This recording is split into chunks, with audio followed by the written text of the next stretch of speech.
Hello students, स्वागत है एक नए वीडियो में। इस वीडियो में मैं बात करने जा रहा हूँ मैजिकल पेपर के बारे में और वो हमारा सब्जेक्ट होने वाला है ह्यूमन एनाटॉमी एंड फिजियोलॉजी।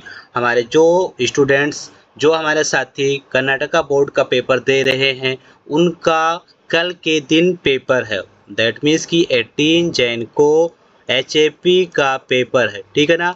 अगर आप लोग ये हमारा पेपर देख करके और सॉल्व करके जाओगे तो मैं गारंटी के साथ बोलता हूँ कि इसमें 70 से 80 मार्क्स के क्वेश्चन फंसने वाले, इस बिटवीन इनके बीच में आपके मार्क्स आने वाले हैं अगर आपने ये सारे क्वेश्चन सॉल्व कर लिए।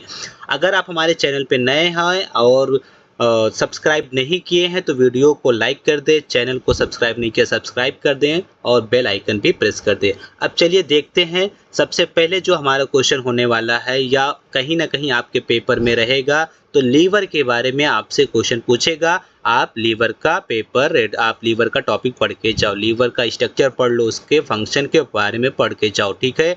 दूसरा क्वेश्चन जो आपको मिलने वाला कहीं ना कहीं आपके पेपर में आ सकता है वो है ब्लड क्लॉटिंग के बारे में। ब्लड क्लॉटिंग का जो मैकेनिज्म है वो कई बार पूछा जाता है और पूछा भी जाएगा, ठीक है। तो इसको भी आप करके जाओ। इसके बाद में एक थर्ड क्वेश्चन जो मेरे मैजिकल पेपर में है वो है क्लासीफाई जॉइंट। जॉइंट का क्लासिफिकेशन आप करके जाओ और इसमें भी आप साइनोवियल जॉइंट के बारे में अच्छे से पढ़ के जाओ, उसका डायग्राम पढ़ के जाओ, ठीक है। और यहाँ पे क्वेश्चन नंबर 4 जो मैंने रखा हुआ है वो स्पर्मेटोजेनेसिस या oogenesis के बारे में पूछा जा सकता है। दोनों में से कोई एक आ सकता है तो आप इसको भी एक बार देख के जाना, इसमें से भी फंस सकता है, ठीक है। और यहाँ पे एक क्वेश्चन नंबर 5 जो मैंने रखा हुआ है anatomy and physiology of pancreas. Pancreas के बारे में मतलब कि पैनक्रियाज एंडोक्राइन ग्लैंड है, एक्सोक्राइन ग्लैंड है, किस टाइप की ग्लैंड है, उसके हार्मोन क्या है, एंजाइम क्या है, सारा चीज़ें देख करके थोड़ा सा देख करके चले जाना। क्वेश्चन नंबर 6 जो हमने इंपॉर्टेंट क्वेश्चन में रखा हुआ है वो आई के बारे में है या ईयर का स्ट्रक्चर कई बार है, दोनों में से एक पूछा जाता है तो आप दोनों रफली प्रैक्टिस करके जाओ, जो भी आएगा आप उसको लिख के चले जाना। क्वेश्चन नंबर 7 जो है यहाँ पे एड्रीनल ग्लैंड के बारे में पढ़ के जाओ और एड्रीनल ग्लैंड पढ़ने के बाद में या फिर इसमें आपको बताऊंगा पिट्यूटरी ग्लैंड भी कई बार पूछा जाता है, तो एड्रीनल ग्लैंड या पिट्यूटरी ग्लैंड के बारे में आप पढ़ के चले जाना, इसमें से भी आ सकता है। उसके बाद में शॉर्ट आंसर की बात करेंगे तो शॉर्ट आंसर में जो मैंने क्वेश्चन रखा हुआ है वो नर्वस टिश्यू के बारे में, मतलब टिश्यू वाला टॉपिक आप देख करके जाओ। उसमें कार्डियक मसल्स और देखो टिश्यू में बहुत सारे हैं तो मैंने कार्डियक मसल्स या कार्डियक टिश्यू के बारे में इसको भी आप पढ़ के जाओ, कई बार पूछा गया है, ये भी आ सकता है, ठीक है। इसके अलावा क्वेश्चन नंबर यहाँ पे composition and function of blood आप पढ़ के जाओ एक बार, ठीक है ना। इसमें भी थोड़ा सा देख लेना क्या क्या कंपोजिशन क्या क्या फंक्शन है, ठीक है। और क्वेश्चन नंबर जो 10 मैंने इंपॉर्टेंट में रखा हुआ लिम्फ नोड के बारे में आप पढ़ के चले जाओ, ठीक है। यहाँ पे क्वेश्चन नंबर 11 जो कई बार पूछा गया है वो है एरिथ्रोपोइसिस, आप पढ़ के जाओ, ठीक है। क्वेश्चन नंबर 12 जो कई बार पूछा जाता है वो है सलाइवा के कंपोजिशन और फंक्शन के बारे में आप पढ़ के जा सकते हो। इसके अलावा हार्ट का इंटरनल स्ट्रक्चर आप पढ़ के चले जाना और स्प्लीट का फंक्शन और उसका क्या स्ट्रक्चर पढ़ के आप चले जाना, ये भी लिम्फ ग्लैंड का ही एक पार्ट है तो ये भी आप करके जा चले जाना। इसके अलावा अभी 15 नंबर का जो मैंने क्वेश्चन रखा हुआ है वो physiological role of kidney in the blood pressure regulation. Blood pressure regulate करने में किडनी का क्या रोल है ये भी पूछा जाता है, कई स्टेट में पूछा गया तो आप लोग भी इसको पढ़ के चले जाओ।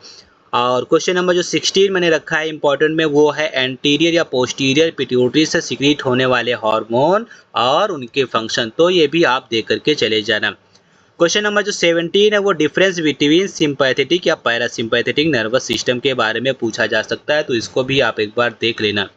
और क्वेश्चन नंबर 18 मैंने जो रखा हुआ है वो एक्सटर्नल रेस्पिरेशन के बारे में कि मतलब ब्रीदिंग कैसे होता है, इंटरनल और एक्सटर्नल कैसे होता है, तो उसके बारे में मतलब यह एक्सटर्नल रेस्पिरेशन की बात कर रहा है तो मतलब ये लंग्स की बात कर रहा है। और एक होता है इंटरनल, इंटरनल रेस्पिरेशन की बात रहेगा तो टिश्यू में कैसे कैसे होता है उसके बारे में आपको लिख के आना होगा।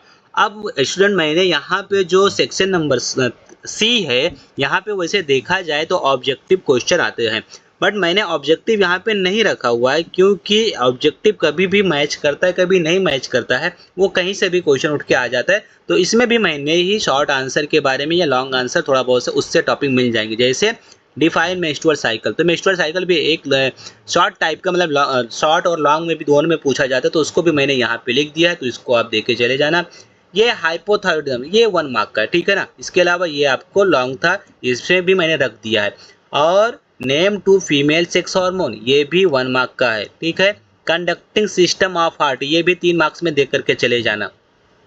Classify joint and explain the synovial joint, फिर अगेन यहाँ पे जॉइंट वाला आ गया है, तो ठीक है, देख करके चले जाना, रिपीट हुआ है। स्किन के बारे में आप पढ़ के जाना, और इसमें से ये जो कुछ टर्म दिया है, इसमें से 1 मार्क में पूछा जा सकता है, जैसे टीबी क्या होता है, ईआरवी क्या होता है, आईआरवी क्या होता है और आरवी क्या होता है। इन सब का 1 मार्क में डेफिनेशन करके चले जाना।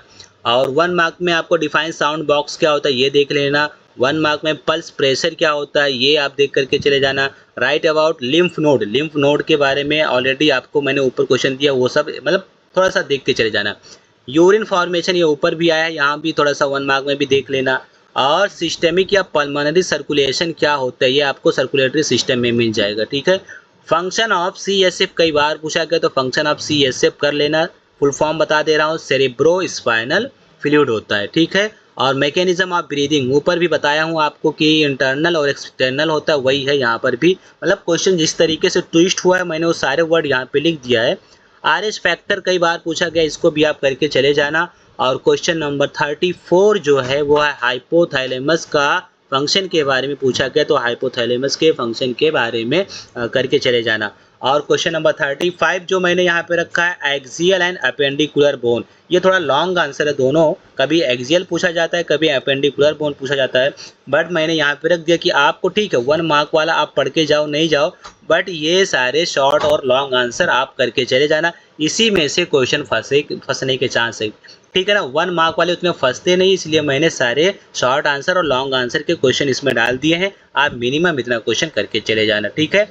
अब अगर आपको हमारी ये कोशिश और हमारी मेहनत अच्छी लग रही हो और आपके एग्ज़ाम के पेपर सॉल्व होते जा रहे हैं हमारे इस वीडियो के थ्रू, तो वीडियो को लाइक नहीं किया तो लाइक कर दें, चैनल को सब्सक्राइब नहीं किया तो सब्सक्राइब कर दें, शेयर अपने फ्रेंड सर्कल में सबको शेयर कर दें ताकि उन सबको इसका फ़ायदा मिल सके।